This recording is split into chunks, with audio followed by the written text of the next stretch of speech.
భగవద్బంధువులారా, మనం ప్రతిరోజు కూడా భగవన్ నామస్మరణ చేసుకునేటువంటి అవకాశాన్ని కల్పిస్తున్నటువంటి పరమేశ్వరునికి వేల వేల కృతజ్ఞతలు తెలియజేసుకుంటూ, మరి ఏ మాసమైనా కూడా రోజు మనం భగవన్ నామస్మరణ చేస్తున్నాం.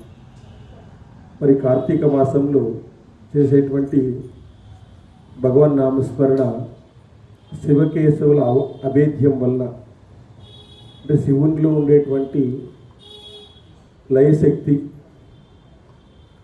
శివునిలో ఉండేటువంటి లయశక్తి, మరి విష్ణువులో ఉండేటువంటి స్థితిశక్తి రెండు కూడా మనకు లభ్యమవుతాయి. శివుడు మనకు లయాన్ని చేస్తాడు, లయం అంటే మరణాన్ని ఇస్తాడు. అటువంటి మరణాన్ని, గొప్ప మరణాన్ని ఇస్తాడు మనందరికీ కూడా. మరణము అందరికీ సహజమే. మానవులుగా పుట్టినటువంటి, మధ్యలోకంలో పుట్టినటువంటి ప్రతి ఒక్కరికి కూడా మరణం సహజమే. కానీ మంచి మరణాన్ని కూడా కోరుకుంటారు. శివాలయానికి వస్తే మనము కోరుకోవాల్సినటువంటి మంత్రం ఏమంటే అనాయాసేన మరణం, వినాదైన్యేన జీవితం. అనాయాసేన మరణం, వినాదైన్యేన జీవితం, దేవంతే సవ సాయుధ్యం, దేహిమే పరమేశ్వరం అని చెప్పాలి. అనాయాసేన మరణం అంటే స్వామి ప్రాణం ఎప్పుడు పోయిందో నాకు కూడా తెలియకూడదు. అనాయాసేన మరణం, వినాదైన్యేన జీవితం. ఎవరిని నేను చెయ్యి పెట్టి అడుక్కోకుండా, వీలైతే నా చెయ్యి పైనే ఉండేటట్టుగా ఎవరిని నేను అడుక్కోకుండా ఆనందంగా జీవించేటువంటి అవకాశాన్ని నాకు కలిగించు. వినాదైన్యేన జీవితం, దేవంతే సవ సాయుధ్యం. ఈ విధంగా నీ సాయుధ్యాన్ని ప్రసాదించు. దేవంతే సవ సాయుధ్యం, దేహిమే పరమేశ్వరం. పరమేశ్వర, ఇవన్నీ కూడా నాకు ఇవయ్యా, నేను కోరుకునేది. అనాయాసేన మరణం, అనాయాసంగా మరణం రావాలి. వినాదైన్యేన జీవితం, ఎవరి మీద నేను ఆధారపడకూడదు. దేవంతే సవ సాయుధ్యం, దేహిమే పరమేశ్వరం అంటాడు. మరి ఇది మనం శివాలయంలో కూర్చొని అనుకోవాల్సిన మంత్రం అంటాం. ఎప్పుడు అనుకుంటాం మనం? ఎప్పుడు అనుకో. శాస్త్రాలు చెప్పినాయి అవన్నీ కూడా మనం శాస్త్రాలు చెప్పినాయి. కాబట్టి ఆ విధంగా ఆ మంత్రాలను మనం అనుకోవడం వల్ల భగవంతుడు శాస్త్రం ప్రకారము, భగవంతుడు చెప్పిన ప్రకారము, గురువు చెప్పిన ప్రకారము మనం నడుచుకోవాలా అనేదే మానవ జీవితం. శ్రీరాముడు ఎప్పుడు అనేవాడు అనమాట, నేను గురువు చెప్పింది, శాస్త్రము చెప్పింది, భగవంతుడు చెప్పింది నేను పాటిస్తాను. నా సొంత నిర్ణయం అంటూ ఏముండదు. ఈ విషయంలో వీలైతే మిమ్మల్ని కూడా వదిలేస్తాను అంటాడు. మిమ్మల్ని కూడా వదిలేక నేను సిద్ధమే. సీతాదేవిని కానీ లక్ష్మణ్ని కానీ నేను వదిలేయడానికి సిద్ధమే. ఈ విషయంలో మీరు ఎదురొచ్చినారంటే మిమ్మల్ని కూడా వదిలేస్తాను. ఆ విధంగా చెప్పేటువంటి వాడు చూడండి. అంటే భగవత్ స్వరూపమైనటువంటి భగవంతుడే ఆ విధమైనటువంటి మాటను చెప్పినాడంటే మనం ఎంత అర్థం చేసుకోవాలి. మరి ఈరోజు శాస్త్రాలు మనకు అన్నీ ఉన్నాయి, శాస్త్రాలు చెప్పినట్లుగా మనము నడుచుకోవడం లేదు. ఆ విధంగా నడుచుకోకుండా పోవడం వల్ల మనకు పాపము రావడమే కాకుండా తరతరాలకు మూట కట్టినటువంటి పాపాన్ని మనం పోగలుగుతాం. కాబట్టి మనము ఆ విధంగా చేయాలి అని చెప్పి కార్తీక మాసంలో, కార్తీక మాసాన్ని మించినటువంటి మాసం లేదంట. సత్యయుగానికి మించినటువంటి యుగం లేదంట. మనస్సును మించినటువంటి క్షేత్రం లేదంట, తీర్థం లేదంట. శరీరాన్ని మించినటువంటి క్షేత్రం లేదంట. శివుని వంటి వాడు లేడంట. కాబట్టి శివుని వంటి వాడు లేడు. ఆత్మజ్ఞానాన్ని మించినటువంటి జ్ఞానం లేదంట. అంతరాత్మని మించినటువంటి గురువు లేడంట. మానవ జీవితం అంటే గ్రంథము లేదంట. మన జీవితమే పెద్ద గ్రంథము అనుకోండి. మానవ జీవితం అంతటి గ్రంథం మనలో కూడా లేదు. కాబట్టి ఈ విధంగా పోలికలు చెప్పినారు. కాబట్టి మనము కార్తీక మాసంలో ఏ మాసంలో అయినా కూడా శివ కేశవుల అభేద్యం అంటే ఏమి, ఆయన లయాన్ని ఇస్తాడు. ఈయన మనం ఎలా జీవించాలో చెప్తాడు. విష్ణువు మనం ఎలా జీవించాలి చెప్తాడు. ఎలా జీవిస్తే ఆయనతో మనకు మార్కులు వస్తాయి. కాబట్టి ఆ విధంగా విష్ణు భక్తితో జీవించాలి ఎప్పుడు కూడా. ఆ విష్ణు భక్తితో జీవించినప్పుడు ఏమవుతుందంటే ఆ విష్ణువే మనల్ని కాపాడతాడు. సర్వము ఉండేటువంటి ఆయనే. అందరూ ఆ సర్వము విశ్వం విష్ణు వశత్కారో భూత భవ్య భవత్ప్రభు అంటారు. భూతకాలానికైనా భవిష్యత్ కాలానికైనా దేనికైనా ఆయనే ప్రభు, వేరే ఏం లేదు. విశ్వం విష్ణు వశత్కారో. కాబట్టి విశ్వమంతా ఉండేటువంటి ఆ విష్ణువును మనము ఈ మాసంలో ఇద్దరినీ పూజించడం వల్ల మనం ఎలాంటి జీవితము గడిస్తే మంచి మరణం వస్తుంది. మనము అస్తవ్యస్తమైన విధానాలు అస్తవ్యస్తంగా బ్రతికినామనుకో మనకు మరణం అంత తొందరగా రాదు. ఇంట్లో వాళ్ళంతా చీదరించుకోవాలి, నిన్ను ఇంకా ఏమేమి కావాలో అర్థం కాలేదు. అట్లాంటి మరణాన్ని కూడా మనం చూస్తుంటాం. అట్లాంటి ఇంట్లో కొంతమందిని తిడతా ఉంటారు పాప. అట్లా ఎన్నో రకాలుగా మనం ఇబ్బంది పడిన సందర్భాలు ఉన్నాయి. కాబట్టి మనము మంచిగా జీవించాలి అంటే విష్ణువు యొక్క ప్రేరణ కావాలి. ధర్మబద్ధంగా జీవించాలి, సత్యాన్ని తెలుసుకోవాలి అంటే విష్ణువు యొక్క ప్రేరణ కలగాల్సిందే. మంచి మరణాన్ని కావాలంటే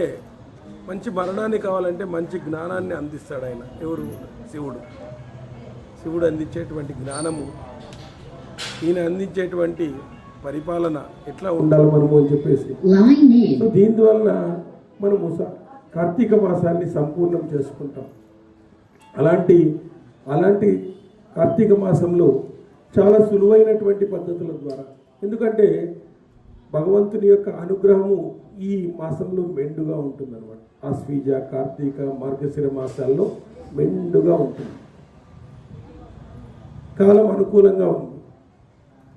తర్వాత భగవద్ అనుగ్రహం కూడా ఉంది. కాలము అనుకూలంగా ఉంది, భగవద్ అనుగ్రహము అనుకూలంగా ఉంది.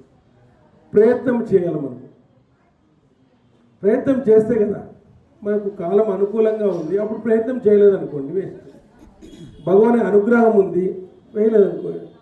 ఇప్పుడు మనకు వర్షం వచ్చింది, దున్ని పంట వేయాల. పంట వేయకోకుండా ఊరికే ఉంటే ఏం రాదు. దున్నితే పంట వేస్తే పండుతుంది. అది కాలం అనుకూలంగా ఉంది అప్పుడు. సో కాలం అనుకూలంగా ఉన్నప్పుడు మనం ప్రయత్నం చేయాలి. కార్తీక మాసంలో కూడా ఇదే ప్రయత్నం జరగాలి. ఎందుకంటే దీపారాధన చేస్తే ఎంతో పుణ్యం, ఉపవాసం ఉంటే పుణ్యం, కార్తీక పురాణాన్ని వింటే పుణ్యం, దానం చేస్తే పుణ్యం, స్నానం చేస్తే పుణ్యం. ఏం సార్ ఎందుకు మేము వేరే మాసాల్లో ఇవన్నీ చేసినాం, మాకు పుణ్యం రాదా? వస్తుంది. కానీ కార్తీక మాసంలో స్పెషల్. ఎందుకు? ఇక్కడ సూర్యుడు తులారాశిలో ఉంటాడు. ఆ తులారాశిలో ఉండేటువంటి ముహూర్త కాలాల్లో ఆ కాలము చాలా మంచిదన్నమాట. ఆ కాలమే అతనికి మంచి చేస్తుంది అనమాట. ఆ కాలంలో ఉండడం వల్ల ఆ కాలంలో చేసేటువంటిది ఫలితాలు ఎక్కువ ఫలితాన్ని ఇస్తాయి. ప్రయత్నం అంటే శివకేశవుల అభేద్యం ఉంది. సూర్యుడు తులారాశిలో ఉంటాడు.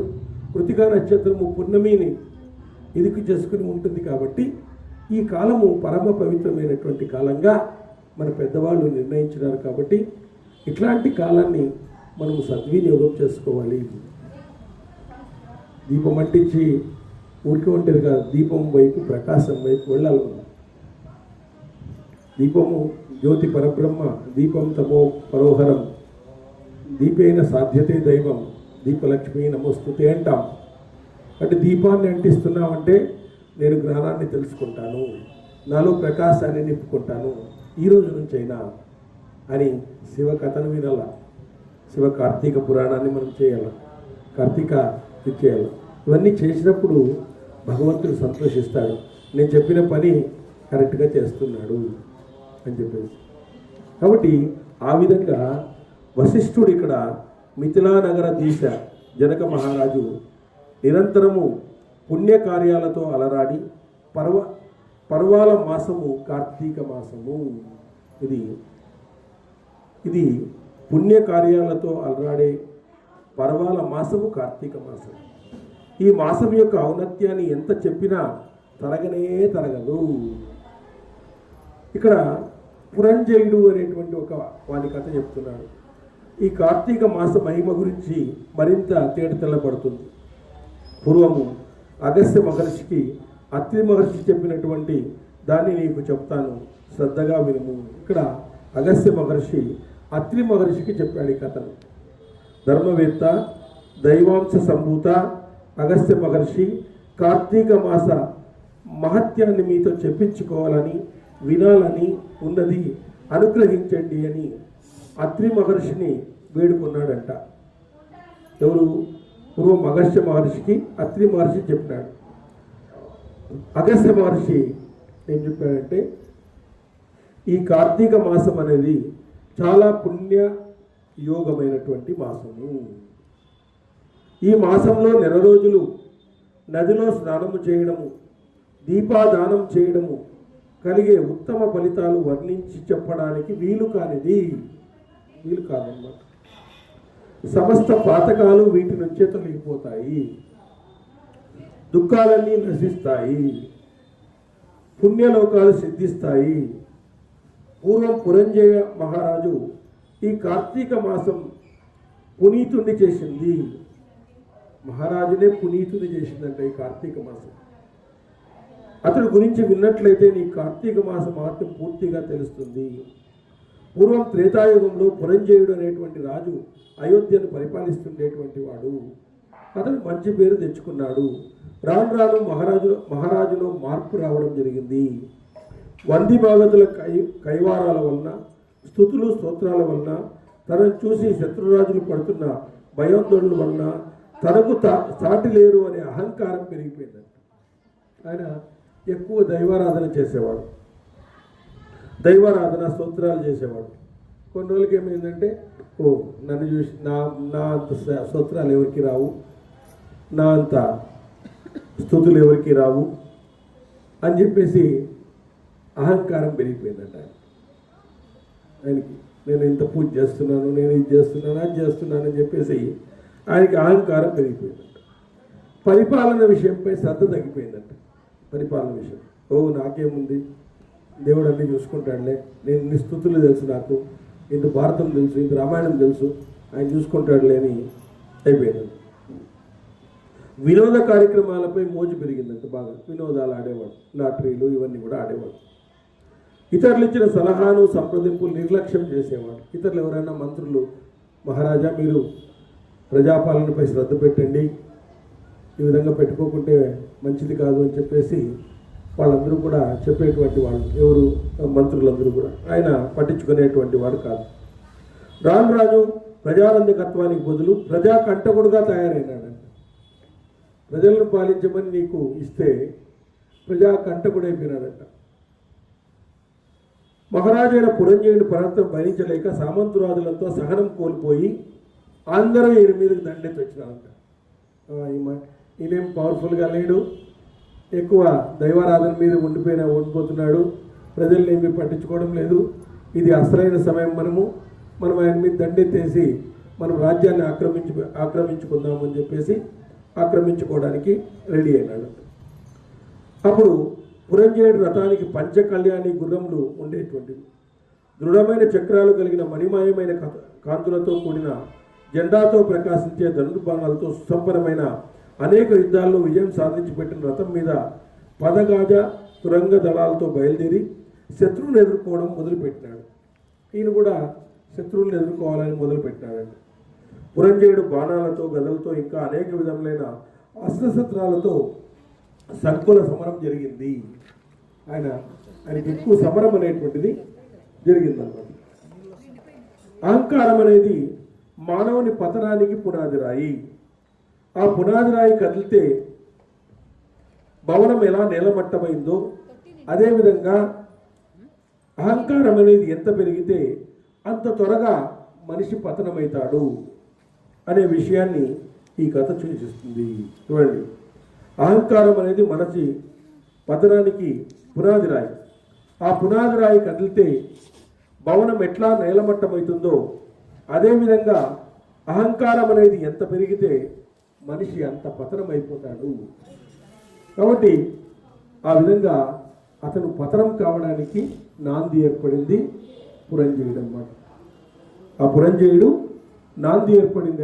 ఆయన అహంకారం వల్ల మొత్తం అంతా కూడా అతని నుంచి అతను రాజ్యాన్ని కోల్పోవడం, ఈ విధంగా అనేక రకాలైనటువంటి ఇది ఇక్కడ మళ్ళీ జరిగింది. దీన్ని మళ్ళీ చెప్పుకుందాం. అయిపోయింది. 20వ అధ్యాయము మనము కార్తీక మాసంలో చేసుకుందాం.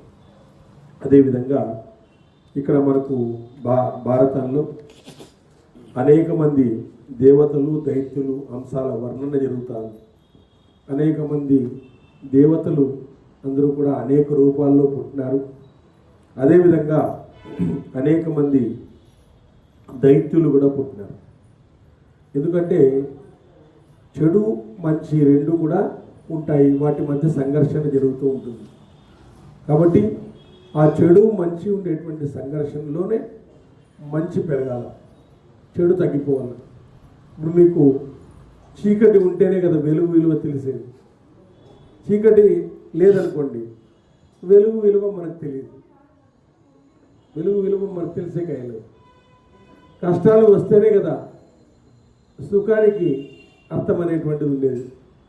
ఆ విధంగా ఇక్కడ కష్టాలు సుఖాలు, పాండవులు వచ్చేసి కష్టాలు పడినారు, దైత్యులు వచ్చేసి సుఖాలను అనుభవించినారు.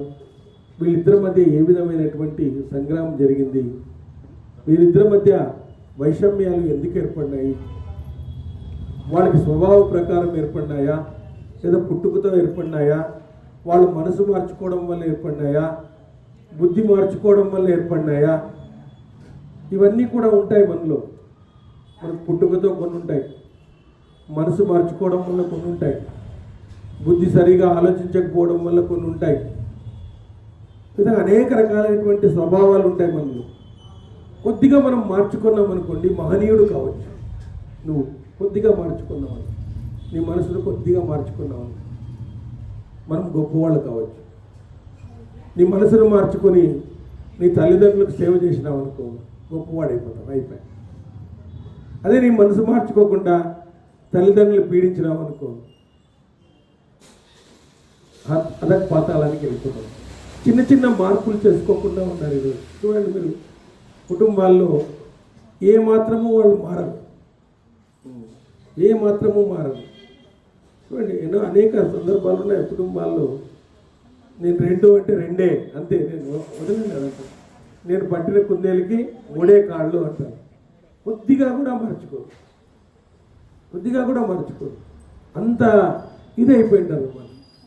మరి మార్చుకోవాలి పద్ధతులు. మనం సమయానికి అనుగుణంగా, సిచ్యుయేషన్కి అనుగుణంగా మనలో మార్చుకోవాలా. అదే పురాణాలు మనకు చెప్పేది.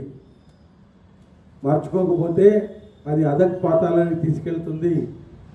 ఒక ఓడలో ఒక చిన్న రంధ్రం పడిందనుకో, ఏమవుతుంది? దాన్ని మూసేయకపోతే ముంచేస్తుంది. మరి చిన్న రంధ్రమే కదా అని చెప్పేసి మనము నెగ్లెక్ట్ చేస్తే అయిపోయినా లేదు. పెద్ద పెద్ద టైటానిక్ ఓడమే మునిగిపోయింది మనకు తెలిసినటువంటి. కాబట్టి మనము చిన్న చిన్నవన్నీ చేసుకోవాలి. శత్రుత్వ భావన ఉండకూడదు, పరస్పర సహకారం ఉండాల, అందరితో మంచిగా ఉండాల, కొందరిని ప్రేమించాల. లవ్ ఆల్, ట్రస్ట్ ఫ్యూ అంటారు. కొందరిని నమ్మాల, అందరినీ ప్రేమించాలి. కాబట్టి అవన్నీ కూడా మనం చేసుకోవాలి, చిన్న మార్పులు చేసుకోవాలి. అదే పురాణం చెప్పేది, అదే మీ మనసును కరిగించేది. మీలో మనసును ఎందుకు ఆ విధంగా కరిగిస్తుందంటే, పురాణాలు చెప్పడం వల్ల అవన్నీ కరిగిపోతాయి. శ్రీరామచంద్రుడికి మరి ఎంతసేపు దశరథ మహారాజుని కైకేయిని ఇద్దరిని బంధించి అయిపోయా అందరిని లోపలేసేసేయండి నేనే రాజుని అంటే అయిపోయా. రామాయణం ఉండేదా? లక్ష్మణుడు అంటాడు, ఏమన్నా మనం ఇంత బల పరాక్రమంగా ఉన్నాము, ఆయన మాట నువ్వు ఎందుకింటా, కైకేయి మాట ఎందుకింటా ఉన్నావు నువ్వు? ఎప్పుడో వరాలు అడిగిందంట, ఆయన ఇప్పుడు అడుగుతాడు, మనకేం సంబంధం ఇది? వీలైతే ఇద్దరిని లోపలేసేస్తాను, 5 నిమిషాలు నాకు టైం ఇవి అంటాడు ఆయన. 5 నిమిషాలు టైం ఇవి, కైకేయిని మీ నాయన ఇద్దరిని మన నాన్నని కూడా లోపలేసేస్తాం కావాలంటాడు. మరి అనలేదు అట్లా. మరి తండ్రి మాట కోసం కట్టుబడినాడు. మరి శ్రీరామునికి ఆయనతో ఎన్ని విద్యలు ఉన్నాయి ఏం కదా. అంతకుముందే విశ్వామిత్రుని దగ్గర అతి బల విద్యలు నేర్చుకున్నాడు ఆయన. ఆయనకి ఆయాసం కానీ ఆకలి కానీ ఏం కాదు, ఎంతసేపు యుద్ధం చేస్తాడు. అట్లా గురువు దొరికినాడు ఆయన విశ్వామిత్రుడు. అట్లాంటి విద్యలు నేర్పించినాడు. మరి ఆ రోజు ఆయన అనలేదు దశరథ మహారాజుని బంధిస్తామని కానీ కైకేయిని చంపేస్తామని కానీ అనుకుంటే రామాయణం ఉండేదా? మరి ఉండేది కాదు. మరి అట్లాంటి మహారాజే ఓపిక పట్టినాడు. ఓ సమయము సందర్భం కాదు ఇది, మనం ధర్మాన్ని ఆచరించమని మనకు భగవంతుడు చెప్తున్నాడు. ఈ సమయంలోనే మనము సరిగా ఉండాలా, ఈ సమయంలోనే మనల్ని మనం మార్చుకోవాలా, ఈ సమయంలోనే మనల్ని మనము దిద్దుకోవాలా అని భగవంతుడు ఆ రోజు భగవంతుని అవతారమైన మానవ రూపంలో పుట్టినాడు కాబట్టి ఆయన ఆ విధంగా అయినాడు. ఆ విధంగా మార్చుకోవడం జరిగింది. కాబట్టి మనము ఆ విధంగా మార్చుకోవాలి. మనల్ని మనం పెద్దవాళ్ళు చూడండి, పెద్దవాళ్ళు కొంతమంది ఎంత చెప్పినా మారుకోరు. మనమే మారితే అయిపోయా ఊరుకుంటాం. ఎవరెవరు మారితే అయిపోయి కదా, అక్కడ ఏముండదు. ఇంకా ఇద్దరు మారు, నీదంటే నీది నాదంటే నాది, అయిపోయా. ఇంకా మొదలవుతుంది ఇంట్లో. కాబట్టి మనల్ని మనం మార్చుకోవాలా, మన దృష్టిని మార్చుకోవాలా, మనం చూసే దృష్టిని మార్చుకోవాలా, మనం చూసేటువంటి దృష్టి కోణాన్ని మార్చుకోవాలా, ఆ మనసుని మార్చుకోవాలి మనం. ఒక ఆయన ట్రైన్లో వస్తున్నాడంట. ట్రైన్లో వస్తుంటే ఇద్దరు చిన్నపిల్లలంట. చిన్నపిల్లలు అక్కడ కూర్చున్నారు. ట్రైన్లో వస్తున్నాడు. ఆ చిన్నపిల్లలు గట్టిగా ఎగురుతున్నారంట. చిన్నపిల్లలు ఏమీ తెలియదు, వాళ్ళకి ఏమీ తెలియదు. ఇంకా చాలా చిన్నపిల్లలు ఉన్నారు. గట్టిగా అరుస్తున్నారంట, గట్టిగా ఎగురుతున్నారంట అని చెప్పేసి వాడు పక్కన ఉండే వాళ్ళంతా ఆయన తిడుతున్నారంట. తండ్రి, ఏమయ్యా నువ్వేం తండ్రి అయ్యా, ఆ పిల్లలు అట్లా అరుస్తున్నారు, ఇది చేస్తున్నారు, న్యూస్ పేపర్లు చింపేస్తున్నారు, అంతా చింపేస్తున్నారు, ఏమయ్యా నువ్వు తండ్రి అన్నాడు. అంటే ఆయన ఒక మాట అన్నాడు, ఇప్పుడే నా భార్య చనిపోయింది, వాళ్ళని కొద్దిసేపు సంతోషంగా ఉండియండి, వాళ్ళకి చూపించాలా నా భార్యని, హాస్పిటల్కి పోతున్నాను, చనిపోయింది అక్కడ, వాళ్ళిద్దరిని చూపించాలా. ఆ తల్లి లేదని ఇంకా చెప్పలేదు వాళ్ళకి, వాళ్ళు ఆడుకుంటారు, కొద్దిసేపు ఆడుకోండి అని చెప్పాను. చూడండి, అట్లా మనలో ఆ మార్పు రావాలి. ఎవరో ఏదో చేస్తున్నారంటే ఏదో కారణం ఉంటుంది, ఊరికి చేయరు. పరిస్థితులు అట్లా ఉంటాయి వాళ్ళకి. కొంతమంది మనసు మార్చుకోరు, వాళ్ళ కర్మ అట్లా ఉంటుంది, మనం ఏం చేయలేము, వాళ్ళు అట్లే ఉంటారు. కాబట్టి వాళ్ళని మనము వేరే దృష్టితో చూడాలి. నాది గెలిచాలని చూడకూడదు, నా మాటే గెలిచాలని మనం చూసినామనుకో అది చాలా ఇబ్బంది పడతాయి. వాళ్ళ కోణం నుంచి కూడా మనం ఆలోచించాలి. వాళ్ళు ఎందుకు అట్లా ప్రవర్తిస్తున్నారు, నిదానంగా వాళ్ళు మార్చడానికి ప్రయత్నం చేయాలి. వాళ్ళు మారకుంటే మనమే మారుకొని హాయిగా ఉండాలి. వాళ్ళతో సంసారం చేయక తప్పదు. కొంతమందితో ఏం చేయాల, తాళి కట్టినాడు ముస్తారు, నలుగురు ఏమన్నా చేస్తే ఏం చేస్తాం మనం, ఆ రోజు ఉండాల్సిందే మనం. కాబట్టి ఆ విధంగా మనల్ని మనం మార్చుకోవాలా. ఆ మార్చుకోవడం వల్లనే మనము ఆనందంగా ఉండగలుగుతాం. మార్చుకోకుండా పోతే నిత్యము నరకమే. మనం వాళ్ళకి నరకమే, మనకి నరకం. ఇంటికి పోయేదానికి అయ్యలేదు, ఒక్కోసారి ఇంట్లో ఉండేకే అయ్యలేదు. బయటికి ఆడిపోతావు, ఎంతసేపు పోతావు బయటికి, ఇంటికి పోవాల్సిందే. బయటకు వచ్చిన వాళ్ళు ఇంటికి పోవాల్సిందే కదా, తప్పదు, ఫేస్ చేయాల్సిందే. ఆ ఫేస్ చేసే ప్రాబ్లమ్ని ఒక సిస్టమేటిక్గా ఆలోచించి దాన్ని మనం ఫేస్ చేస్తే మనము ఆనందంగా ఉంటాం, వాళ్ళు ఆనందంగా ఉంటాం. ఇప్పుడు నేను మా ఇంటికి వచ్చినాను, మా ఇంట్లో 3 పనులు చెప్పినారు, 3 పనులు చేయలేదనుకో అయిపోయిన కథ. చపాతీ కూడా చేసారు లాస్ట్కి. మనం తొందరగా పోయి చేయించినామనుకో మహాభారతం చెప్పుకోవచ్చు. అట్లా చేసేయండి, పనులు చేయకుండా వెళ్ళిపోతారు ఇంట్లో అంటారు వాళ్ళు. ఆ పనులు ఏ ఊరి కోసం ఇవి ఉండేది మీ భారతం రోజు అంటారు. అట్లా ఏం చేసేయట్లేదు వాళ్ళు. అట్లా చేసేసి రావాల్సిందే. మనం కొన్ని భర్తగా మనం చేయాల్సిన కొన్ని పనులు ఉంటాయి, భార్యలు చేసుకోలేరు కదా. కొన్ని వాళ్ళు చేసుకోవాల్సిన కొన్ని ఉంటాయి, వాళ్ళు చేసుకుంటారు. మనం చేయాల్సింది మనం చేయాలి, దాన్ని వాయిదా వేసుకుంటూ పోకూడదు. కాబట్టి ఆ విధంగా మనం అందరి కూడా మనసు మార్చుకోవడం వల్ల, మన బుద్ధిని మార్చుకోవడం వల్ల మనం కొన్ని సమస్యల్ని పరిష్కరించుకోవచ్చు, ఈజీగా పరిష్కరించుకోవచ్చు. ఏం పెద్ద సమస్యలేం కాదు, ఇంటర్నేషనల్ ప్రాబ్లమ్స్ ఏం కావు మనకి. ఇంట్లో ఉండేవి మోడీకి ఉండే ప్రాబ్లమ్స్ లేవు మనకి.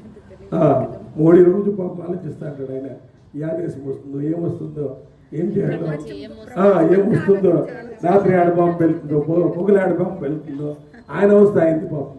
ఆయనకుండే సమస్యలు మనకు లేవు. ఆయనే తిట్టారు ఫస్ట్, వేస్ట్ అబ్బాయి ప్రధానమంత్రి అంటారు, అంతే కదా. ఏం జరిగినా కూడా వేస్ట్ అని ఆయనే అంటారు ఫస్ట్. అంటే మనము అట్లాంటి ప్రాబ్లమ్ చిన్నగా ఆలోచించి చిన్న చిన్న ప్రాబ్లమ్స్ మనము సర్దుకొని నేర్చుకోవడమే ఇట్లాంటి గ్రంథాలు మనకి ఇచ్చేది. ఇట్లాంటి గ్రంథాలు ఎందుకు ఇస్తాయి? ద్రౌపది తమ పుత్రుల్ని చంపేసి, ఉపపాండవుల్ని చంపేస్తారు. వాళ్ళు చంపేస్తే అర్జునుడు పోయి అందరినీ తీసుకుని వస్తాడు, అశ్వత్థామను పట్టుకుని వస్తాడు, ఇతనే చంపిండని. అప్పుడు ఆమె ఏమంటుంది, నేను ఆల్రెడీ పుత్రులు పోగొట్టుకున్నాను, చంపేసినాడు, అయిపోయింది, ఇంక ఈతను చంపి నేనేం చేయాల? అది గురుపుత్రుడిన మా వాళ్ళకి విలువిద్య నేర్పించినటువంటి గురుపుత్రుడు. ఇప్పుడు ఇతను చంపినా కూడా ఈయన తల్లి ఇట్లే బాధపడుతుంది కదా, వదిలేసే, అయిపోయింది, చాప్టర్ క్లోజ్, చూద్దాం మళ్ళీ చూద్దాం, వదిలేసే ఫస్ట్ అని అంత క్షమాగుణంలో ఉంటున్నారు. బిడ్డల్ని చంపినటువంటి వాళ్ళనే వదిలేసింది, అయిపోయింది, చంపేసినారు, ఇంకేం చేయాలి? ఎస్ట్ ఇదనమాట, కంపాషన్ అంటారు దాన్ని. అంటే బిడ్డలు చంపిన ఆమెనే వదిలేసిందంటే చనిపోయాక అయిపోయింది, ఇంకేం చేస్తాం? ఆమెను ఎంత శిక్షించినా వస్తారా వాళ్ళు ఏమన్నా? అయిపోయి అక్కడ మనం ఏదో ఒకటి చేయాలి. అట్లా ఆ విధంగా మనలో ఇది రావాలి, ఆ దయాగుణము అదంతా కూడా మనలో రావాలి. కాబట్టి అది రావాలంటే ఇట్లాంటివన్నీ కూడా మనం చదువుకోవాలా. కాబట్టి ఇక్కడ దేవతలు, దానవులు, గంధర్వులు, అన్ని ప్రాణుల పుట్టుక, వాటి కర్మలు, మనుషుల్లో మహాత్ముల జన్మ కర్మలు యథాతథంగా ఇక్కడ చెప్తున్నారు. ఇది మహాభారతం అంటే ఇతిహాస గ్రంథము. ఇక్కడ రాజా మానవుల్లో పుట్టిన దేవతల గురించి, దానవుల గురించి చెప్తాడు. విప్రచిత్తి అనేటువంటి ప్రఖ్యాతమైన దానవేంద్రుడు ఉండేటువంటి వాడు. అతడు మానవుల్లో జరాసంధునిగా జన్మించి ప్రసిద్ధి పొందినాడు. దితి కుమారుడైన హిరణ్యకశిపుడు మానవుల్లో శిశుపాలునిగా జన్మించినాడు.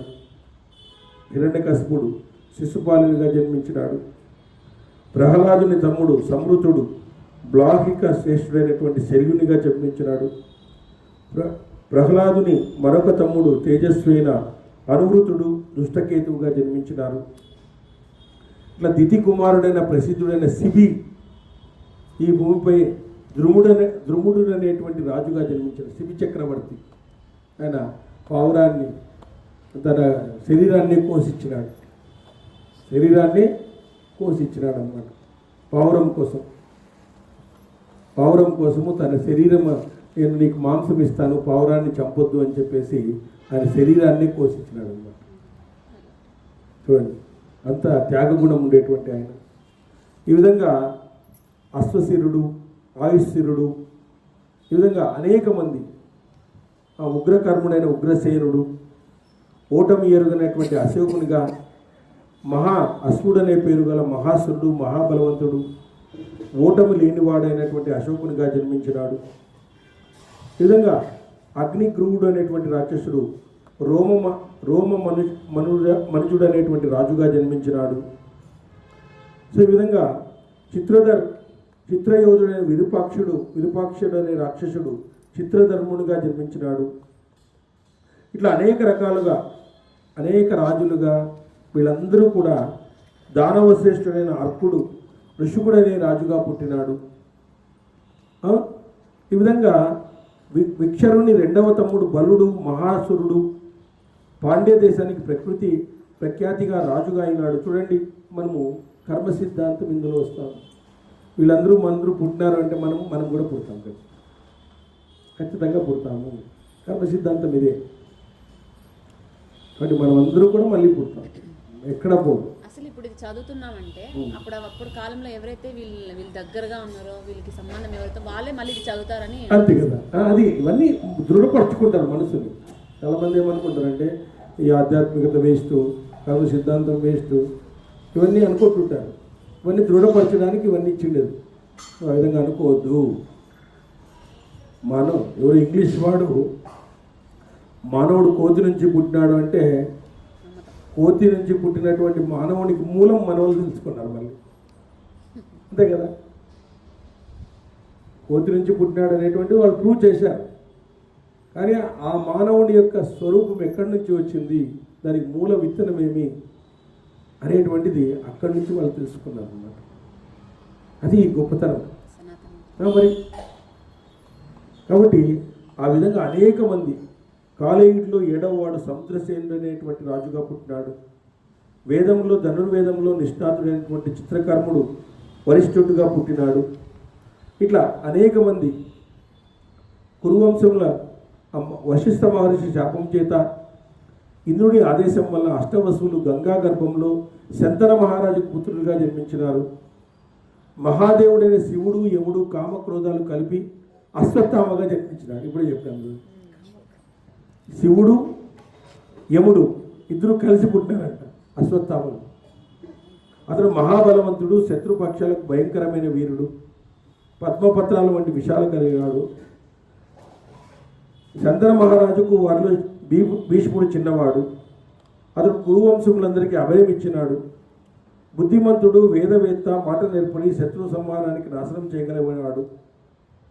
సర్వాస్త్ర పండితుల్లో శ్రేష్ఠుడు, తేజస్వి అయినటువంటి భీష్ముడు భృగువంశీయుడు, జమదాగ్ని కుమారుడుగా అయినటువంటి పరశురామునితో యుద్ధము చేసినటువంటి మహావీరుడు ఆయన. రాజు మిక్కిలి పౌరుషం గల బ్రహ్మర్షి అయిన కృపుడు రుద్రగణాల అంశతో జన్మించినాడంట. మహారథుడు శత్రుమర్దనుడు అనేటువంటి ఆయన శకుని ద్వాపరాంశతో జన్మించినాడంట. ఇట్లా వాయుదేవుని అంశంతో సత్యసుందుడు, శత్రుమర్దనుడు, సాత్వికి జన్మించినారు. ఇట్లా క్రూరమైనటువంటి పనులు చేసే దుశ్శాసనుడు, దుర్ముఖునుడు, 100 పులస్య వంశీయులైన రాక్షసులు దుర్యోధనకి తోడుగా పుట్టినారంట. వీళ్ళంతా కౌరవులుగా పుట్టినారు. ఈ విధంగా ధృతరాష్ట్రునికి జనమేజయుడు ఇలా అన్నాడు, ప్రభు ధృతరాష్ట్రునికి గల 100 మంది పుత్రుల పేర్లను జ్యేష్ఠ క్రమంలో ఆయన చెప్పినాడు. అందరూ కూడా 100 మంది కౌరవుల యొక్క పేర్లను అందులో చెప్పినాడు. ధృతరాష్ట్రునికి వైశ్యస్త్రీ యందు కలిగిన యుధిష్ఠిరుడు 101 కుమారుడు. వీరేగాక కూతురు కూడా ఉందంట ఆయన. యుధిష్ఠిరుడు అనేటువంటి వాడు కుమారుడు కలిగినాడు. సో వీరందరూ వేద విద్య, వీరందరూ కూడా దాత్రాష్ట్రుల పేర్లు అని తెలిసినవి కదా. వీరందరూ అతిథులు, సూర్యులు, యుద్ధ విశారదులు కూడా. వీళ్ళందరూ కూడా గొప్ప యోధులు కూడా. వీరందరూ వేద విధులు, శాస్త్ర కవితులు, సంగ్రామ విధులు, ప్రవీణులు, విద్య చేత, వంశం చేత విరాజులుతున్నారు. రాజా వారందరికీ తగినటువంటి భార్యలు వచ్చారు. దుస్సంగాలను శకుని సహాయంపై సింధురాజు అయినటువంటి జయధ్వజనికి ఇచ్చి వివాహం చేసినాడు. వాయు అంశతో భీమసేనుడు జన్మించినాడు. దేవేంద్రుని అంశతో అర్జునుడు జన్మించినాడు. అశ్విని దేవతల అంశతో నకుల సహదేవులు జన్మించినారు. చంద్రుని కుమారులైన వత్సలుడు అర్జునుని పుత్రుడైన అభిమన్యునిగా జన్మించినాడు. అతడు అవతరించే సమయంలో చంద్రుడు దేవతలతో ఇలా అన్నాడు, నా ప్రాణాల కంటే మిక్కిలి ప్రియమైన నా కుమారుని ప్రాణాలు నేను ఇవ్వను. అందువల్ల ఒక ఒప్పందం చేయండి, దాన్ని అతిక్రమించడానికి వీల్లేదు.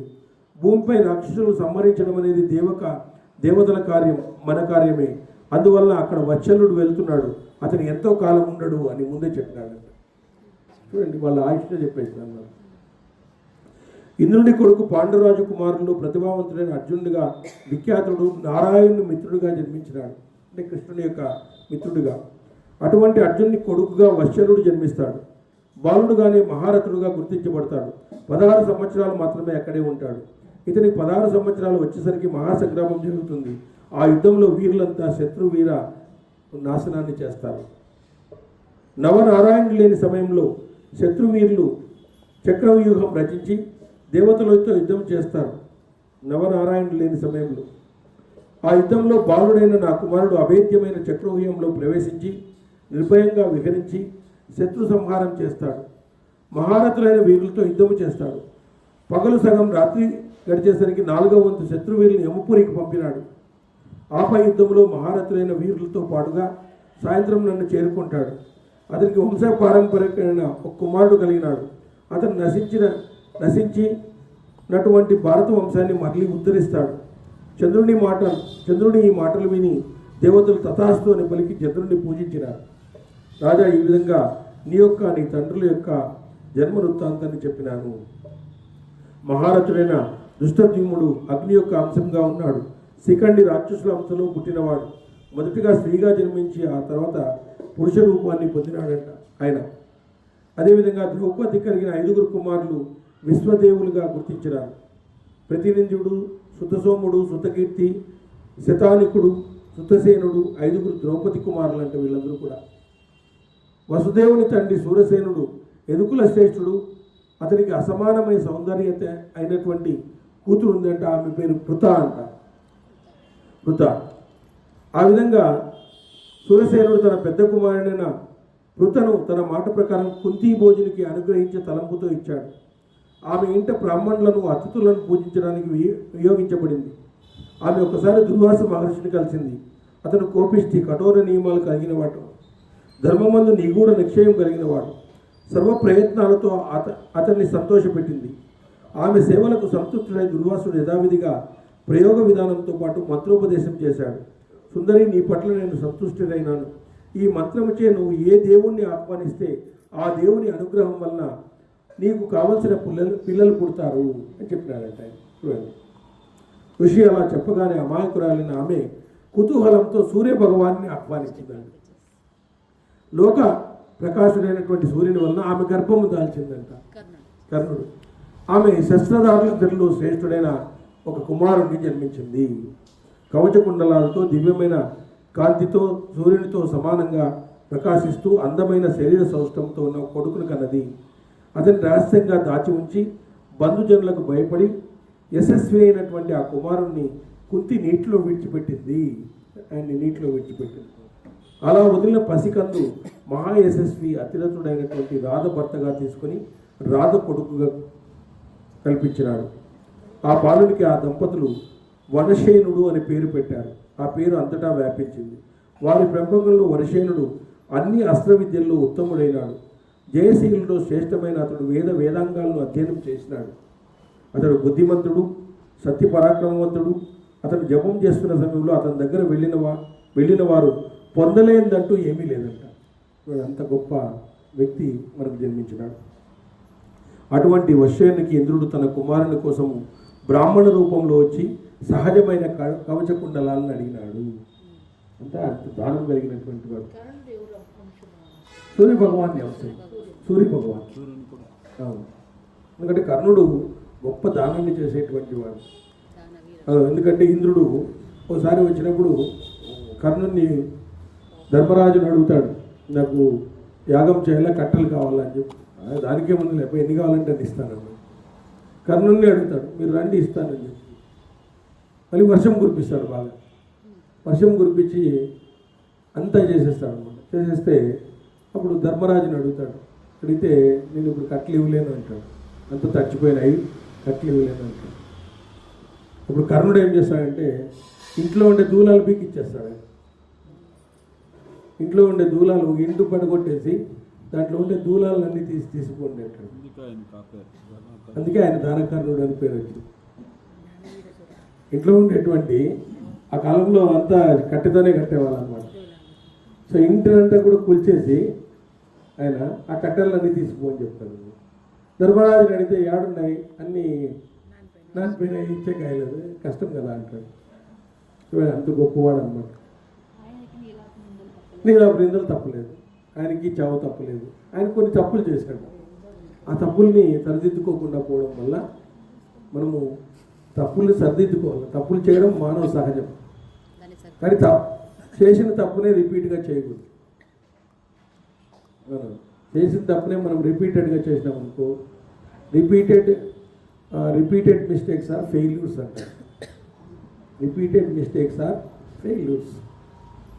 But never do the mistake చేయొద్దు. ఇంకా చేసినాం అనుకో, దాని నుంచి నేర్చుకో, ఇంకోసారి చేసే అవకాశం ఉంది. ఇంకోసారి చేస్తున్నావు అంటే ఫెయిల్యూర్ అయినట్లేదు. ఒకసారి చేసి మిస్టేక్ అని తెలుసు నీకు, మళ్ళీ అదే మిస్టేక్ చేస్తున్నావు అంటే యు ఆర్ ఫెయిల్యూర్. కాబట్టి ఫెయిల్యూర్ అయిపోతాము. కాబట్టి మనము we learn from the mistakes. మనము మిస్టేక్స్ నుంచి నేర్చుకోవాలి. మనం చేసే మిస్టేక్స్ కాదు, సహజం, ఎవరైనా చేస్తారు. పెద్దవాళ్ళైనా ఎవరైనా చేస్తారు. మిస్టేక్స్ అనేది కామన్, అది అందరూ చేస్తారు. సో వాటిని మళ్ళీ మనం రిపీట్ చేయకుండా చేయగలిగితే మన జీవితాలన్నీ కూడా సంతోషంగా ఉంటాయి. చేసిన మిస్టేకే మనం చేస్తూ ఉంటే మనం చాలా కష్టమైంది. సో కర్ణుడు కవచకుండలాలను తన శరీరం నుంచి కోసి అతనికి ఇచ్చినాడు. చూడండి, కోసి ఇచ్చినాడు. ఇంద్రుడు అతనికి శక్తి అనే ఆయుధాన్ని ఇచ్చినాడు. దేవాసురుల మనుషుల్లో కానీ గంధర్వ ఉరగ రాక్షసుల్లో కానీ ఎవరిపైన దాన్ని విసిరినా అతను మిగిలి ఉండడు. అట్లాంటి వరం ఇచ్చినాడు ఇంద్రుడు కవచకుండలాన్ని ఇచ్చినందుకు. మొదట కర్ణుని పేరు వసుసేనుడు. అతడు తన కవచకుండలాలను కత్తిరించడం వల్ల కర్ణుడు అని వచ్చిందండి. కర్ణుడు కత్తిరించినాడు కాబట్టి అతని పేరు కర్ణుడు అనేటువంటి పేరు వచ్చిందన్నమాట. పృథకు మొదటి కుమారుడుగా సహజ కుండలాలతో జన్మించిన మహావీరుడు కర్ణుడు అని లోక విఖ్యాతిని పొందారు. రాజశ్రేష్ఠ అతడు సూతుని ఇంట పెరిగినాడు. క్షత్రధారులందరిలో శ్రేష్ఠుడు, నరవరులలో శ్రేష్ఠుడు. అతనికి దుర్యోధనుడు సచివుడు.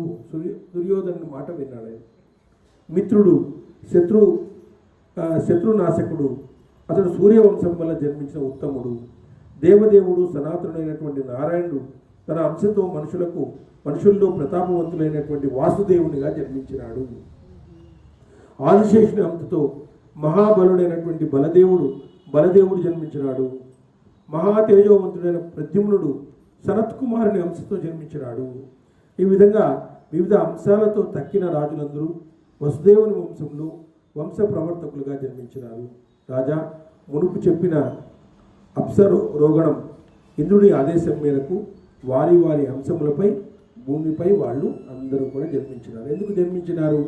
మంచి దాన్ని తెలియచేయాల. మంచి అంటే ఏమి, ధర్మం అంటే ఏమి, సత్యం అంటే ఏమి అది తెలియచేయాలి.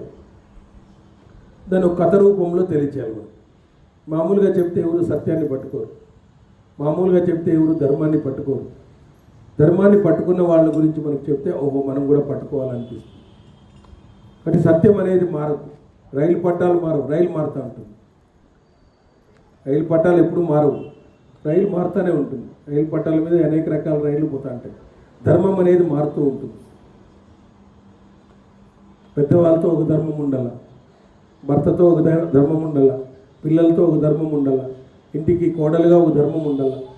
ఇట్లా ధర్మం అనేది మారుతూ ఉంటుంది. ఎప్పుడు సత్యం అనేది మారదు, సత్యం అనేది ఎప్పటికీ మారదు. కాబట్టి సత్యం వద ధర్మం చర అంటుంది. మన సనాతన ధర్మం చెప్పేది ఏమంటే సత్యం వద ధర్మం చర, సత్యం వద ధర్మం చర. సత్యాన్ని తెలుసుకో, ధర్మాన్ని పాటించు, ఇదే చెప్పేది, వేరే ఏమీ లేదు.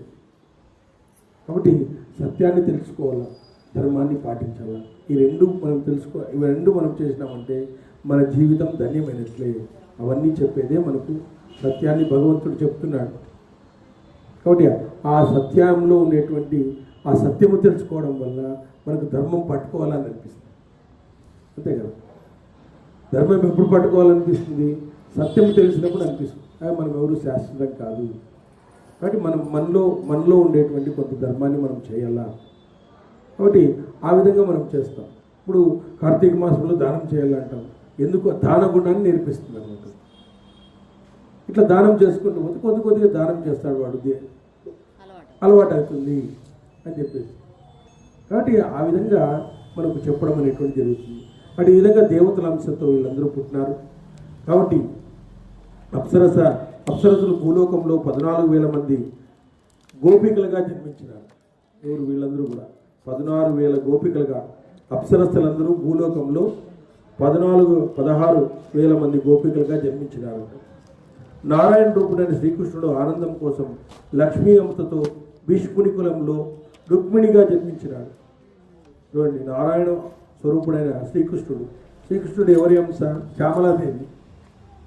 శ్రీరాముడు ఏమి అంశ? లలితాదేవి అంశ. సో వాళ్ళు శచీదేవి ద్రుపద కులంలో వేది మధ్య నుంచి ద్రౌపదిగా జన్మించింది. వేది మధ్య నుండి ద్రౌపదిగా జన్మించింది. ఆ మిక్కిలి పొట్టిది కాదు, పొడుగు కాదు, నీలోత్సవం వలె సుగంధం కలది, విశాలమైన కన్నులు కలది, చక్కని నల్లని జుట్టు కలది, శుభ లక్షణాలు కలిగి ఉన్నది, వైడూర్యంలా ప్రకాశిస్తున్నది. పురుష శ్రేష్ఠులైన పాండవుల 5గురిలో ఏకాంతంలో మనసును హరింపగలిగినటువంటిది ఆ ద్రౌపది. ఈ పంచపాండవులకు సిద్ధి, ధృతి అనే దేవతలు కుంతి, మాద్రి రూపాల్లో తల్లులుగా వచ్చారు. కుంతీదేవి, మాద్రిగా ఇద్దరు తల్లులుగా వచ్చినారు. ఈ విధంగా దేవతలు, అసురులు, గంధర్వులు, అప్సరసులు మున్నగు వారు అంశావతరణం చెప్పబడింది. యుద్ధకర్మంతో భూమిపై పుట్టిన రాజులు, యదువంశంతో పుట్టిన రాజులు, బ్రాహ్మణ క్షత్రియ వైశ్యులుగా చెప్పబడినారు. పుట్టినటువంటి రాజులు, యదువంశంలో పుట్టిన రాజులు బ్రాహ్మణ క్షత్రియ వైశ్యులుగా చెప్పబడినారు. ధనము, కీర్తికరము, పుత్రపదము, విజయదాయకము ఈ అంశావతరణములు. దీన్ని అసూయ లేకుండా వినాలి. మనం ఏదన్నా కూడా మనం వింటున్నప్పుడు ఏదాన్ని అసూయ చెందకూడదు, ఏదాన్ని మనం క్వశ్చన్స్ వేసుకోకూడదు అన్నమాట. మహాపురుషుల చరిత్రను మనము విచారణ చేయకూడదు, యథాతథంగా వినాలంతే. అది ఎలా జరిగింది, అది ఎలా జరిగింది అంటే ఆ కాలంలో నువ్వు లేవు, చెప్పేదానికి వాళ్ళు లేరు, ఆ కాలంలో నువ్వు లేవు, ఊరికే ఉండవు, ఉండకూడదు. అది దాన్ని ఆమోదించాలంతే. అది శాసనం అంతే, అది దైవ శాసనం అంతే. నీకు వచ్చేటువంటి డౌట్లు రావచ్చు. ఇప్పుడు మనము వేదవ్యాసుడు మత్స్యగంధికి ఎలా జన్మించినాడు అంటే మనం ఏం చెప్పేది ఏం లేదు, చెప్పడానికి వీళ్ళు. అది భగవత్ కృప, అమ్మవారి కృపతో జన్మించినాడు. అలాంటివి తెలుసు, విచారణ చేయకూడదు. శ్రవణం చేయాలా, కొన్ని మనం విచారణ చేయాలా, అన్నింటి చేయకూడదు. అంటే పుట్టుకలు, నది యొక్క పుట్టుక స్థానాన్ని మనం విచారణ చేయకూడదు. త్రయంబకం పోదాము, గోదావరి ఆడ పుట్టింది అంటే పోయి నువ్వు పరిశీలన చేస్తావా? ఏమన్నా ఏముంది, ఎక్కడ పోతావు? ఆ కొండల మధ్యలో ఉంది, ఎట్లా పోతావు కొండల మధ్యలోకి? నేను చూడాలంటే ఎవరు అంటారు. అవన్నీ అడగకూడదు. నువ్వు పుట్టారంటే పుట్టిందని అర్థం, అంతేనా? నదీ మూల, సన్యాసి మూల, ఇట్లాంటివన్నీ అడగకూడదు. మనం దాన్ని తెలుసుకోలేకపోయే ఇట్లా మనం ప్రాబ్లం అయింది. యాది తెలుసుకోకుండా పోతున్నాం. ఏదో ఒక డౌట్ వస్తుంది, వద్దే వద్దులే మహాభారతం వద్దు, అది వద్దని. నాకు అర్థం కాలేదనేది. అర్థమైన వెళ్ళి పాటించినావు నువ్వు. ఇప్పుడు అర్థమైన వెళ్ళి పాటించినావు, అర్థంగానే విడిచిపెట్టు. అర్థమైనవి ఏమన్నా పాటించినావా అంటే ఇక్కడ వాళ్ళిద్దరి మధ్య, అసురుల మధ్య, దేవతల మధ్య యుద్ధం ఎందుకు జరిగింది? ఎందుకు వాళ్ళు సత్యాన్ని ఎందుకు పట్టుకున్నారు? ధర్మాన్ని ఎందుకు పట్టుకున్నారు? వాళ్ళ వల్ల ఎన్ని ప్రయోజనాలు కలిగినాయి? వాళ్ళు ఈరోజు కూడా మనం తలుచుకుంటున్నాము అంటే మరి వాళ్ళు పట్టుకునేటువంటి ఒక వాల్యూ సిస్టమ్, ఒక విలువలు, సమాజంలో విలువలు అంటారు వాటిని. ఆ విలువలను వాళ్ళు పట్టుకున్నారు కాబట్టి విలువైన వ్యక్తులుగా అయినారు, విలువైన వజ్రాలు అయినారు ఈరోజు. మరి చెడ్డవాళ్ళు వాళ్ళు ఎందుకైనారు? గొప్పవాళ్ళే వాళ్ళు కూడా. చెడ్డవాళ్ళేమి వాళ్ళేం మామూలు మనుషులు కాదు.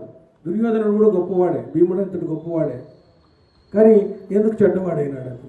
కర్ణుడు గొప్పవాడే, ఎందుకు చెడ్డవాడైనాడు? అనేకమైనటువంటి కారణాలు ఉన్నాయి. ఇట్లా వాళ్ళు ఎందుకు చెడ్డవాళ్ళు అయినారు? ఏం ఫాలో అయితే మనం చెడ్డవాళ్ళు అవుతాము, ఏం ఫాలో అయితే మంచి వాళ్ళు అవుతాము అని తెలుసుకునేదే మహాభారతము. సో ఇట్లాంటి కథలు మనం వింటే మనలో కూడా ఒక జిజ్ఞాస, ఒక ఆలోచన విధానము, మన దృక్పథము, మనం ఒక సమస్యను చూసేటువంటి విధానము, ఇవన్నీ కూడా మనలో మారిపోతాయి అని మనకు మహాభారతం చెప్తుందన్నమాట. హరి ఓం స్వస్తి. సుధాకర్ సార్ చెప్తుండే వైశంపాలుడు చెప్తున్నాడు అనే భావనలో ఉండాలి అట్లా. కరెక్ట్ కదా. వైసంపాలుడే చెప్తాను. అవునవును, అది ఉంటుంది. సుధాకర్ సార్ చెప్తాను. అవునవును, అట్లే ఉంటుంది. అనే బాగున్నాయి కదా సార్. అంటే మరి ఓకే. శుక్రవారం కదా? శనివారం.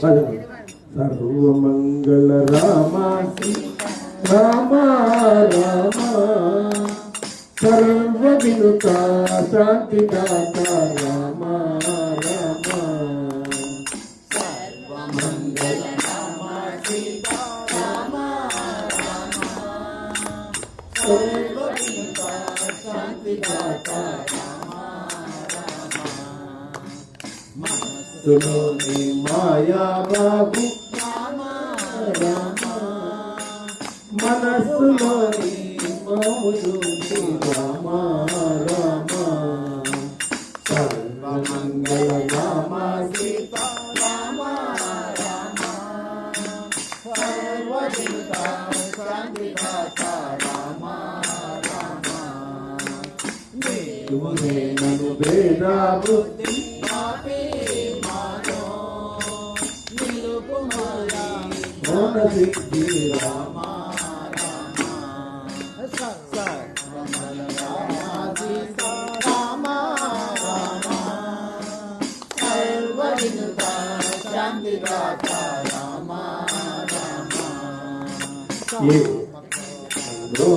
మోహ పాశాంకుల పడకుతో సీతావమయ్యా రామ రామ సర్వమంగళ రామ సీతా రామ రామ సర్వవినుత శాంతిదాత రామ రామ ఏకశిలాపురవాస సీతా రామ రామ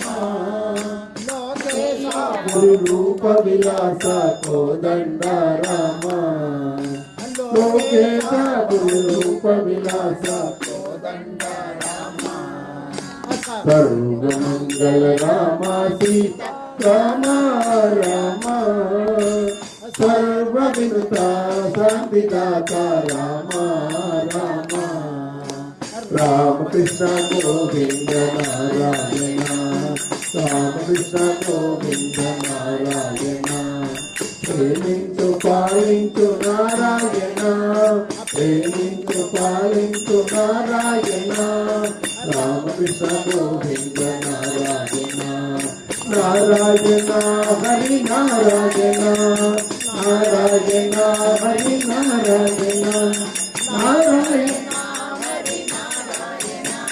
నారాయణ హరి నారాయణ నారాయణ హరి నారాయణ శ్రీమన్నారాయణ శ్రీయకాంతాయ కళ్యాణ నిదయే నిదయేతినా శ్రీ వెంకట నిత్యాయ నిరవధ్యాయ సస్యానంద చిదాత్మనే సర్వాంతరాత్మనే శ్రీమద్వేంకటేశాయ మంగళం.